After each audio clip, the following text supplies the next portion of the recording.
The storm outside mirrored the chaos inside the towering glass headquarters of a global tech company in downtown Chicago. Screens flickered, phones buzzed endlessly.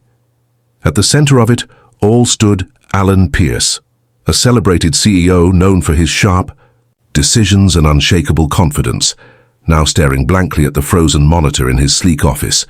The company's entire internal system had crashed.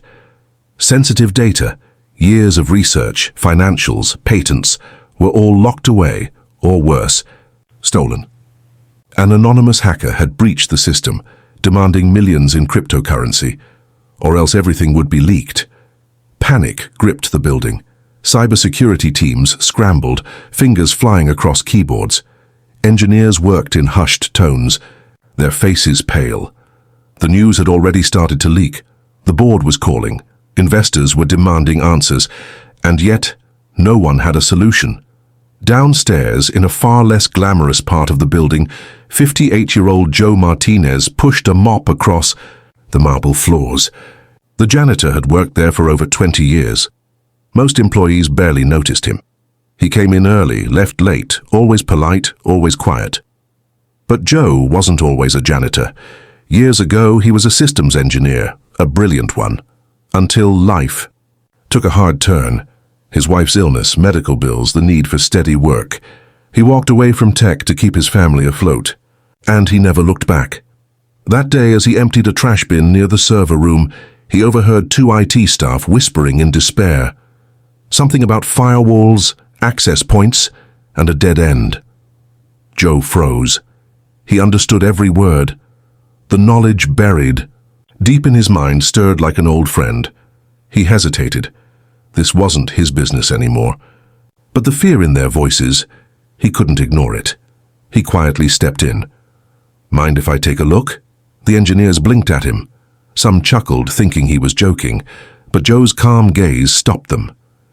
15 minutes later, Joe was seated at a backup terminal, typing with the precision of someone who had done this 1,000 times. His fingers moved slower now, but his mind was sharp. He noticed a hidden access tunnel, an advanced breach using an old vulnerability most had forgotten. But Joe hadn't. With careful command inputs, he tracked the code trail, rerouted a firewall bypass, and isolated the breach. Then, using nothing more than a simple reverse socket trace, he triggered a loop that fed false data back to the hacker. Within an hour, the attack was neutralized. Upstairs, Alan received the news with disbelief. "Who did it?" he asked. Silence.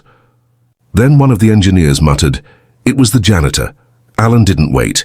He rushed down to the server room, pushing past staff. He found Joe standing off to the side, wiping his hands on a towel, ready to go home. Alan stared at him. "Why didn't you tell anyone you could do this?" Joe shrugged. "Didn't seem important. Just wanted to help." The room went silent. In a world obsessed with titles, status, and noise, a man who had nothing to prove had just saved an empire and asked for nothing in return. Word spread, not just in the company, but online. News outlets ran the story. Janitor saves tech. Giant from cyberattack. People were moved, inspired, some cried. Not because a system was saved, but because a man who had every reason to stay quiet chose to act out of kindness. Alan later offered Joe a senior advisory role with full benefits. Joe respectfully declined. He preferred peace. But he did accept one request: to train the next generation of engineers, teaching them not just code but humility, because sometimes the quietest voices carry the greatest strength, and the ones who clean up after others might just be the ones who can rebuild what no one else can.